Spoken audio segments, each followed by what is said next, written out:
Launched 2 years ago, Toyota's RAV4 is a funky but familiar shape on Britain's roads. But while its looks have turned heads, mechanically it follows the same path that most cars have taken since the turn of the century. Power may be petrol or diesel, but it's always internal combustion. But this RAV4 is different. To get it moving, you need a plug rather than a petrol pump.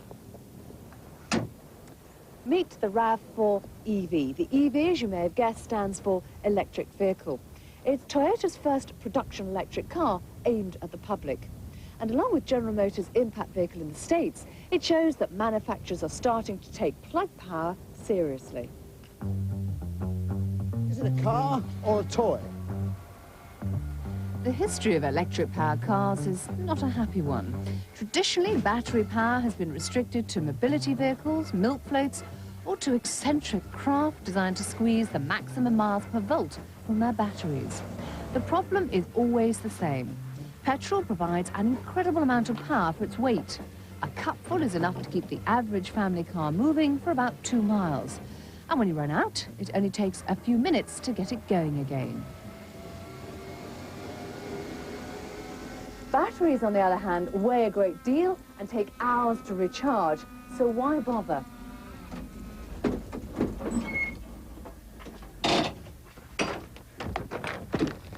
Well, the answer is California. If it was a country in its own right, the state would be the 7th largest economy in the world. So when its legislators say that they want electric cars, the car makers have to sit up and listen.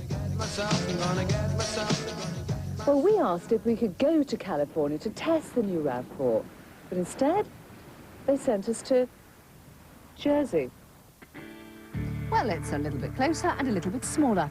But next summer, visitors will have the option of renting an electric RAV4 instead of a petrol-powered one. And if electric power makes sense anywhere in Britain, it's here. The island is keen to be green, so there's been an enthusiastic welcome for this new émigré. Besides which, the speed limit is 40, and the EV's 134-mile range will take you from one end of the island to another 19 times before we need to plug it in.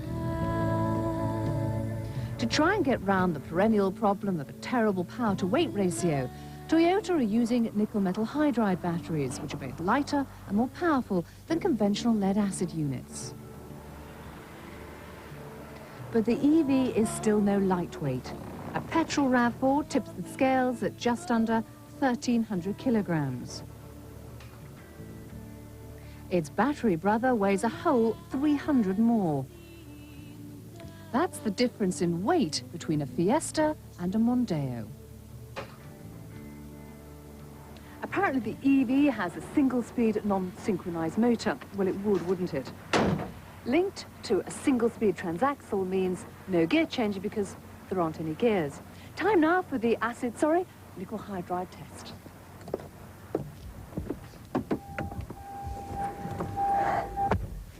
As with all electric cars, one's immediately taken back by the fact that as you turn the ignition on, there's absolute silence. And in fact, you only really know that the engine's turning over when you take your foot off the brake. Strange sensation, and certainly takes getting used to.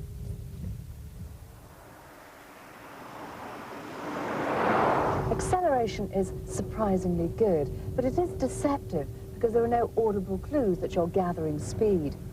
Braking has to be done in a more considered way because obviously the car has a lot of extra weight with the batteries. But we've driven this car all day, made absolutely no concessions to the fact that it's an electric car. And looking at the meter, there's still plenty of juice left. Now, with most electric cars by now, well, you'd be walking.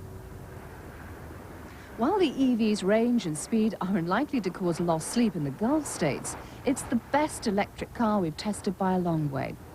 You can't buy one in Britain, but in Japan, the EV could be yours for 4.95 million yen, or available to hire in Jersey for just £30 a day.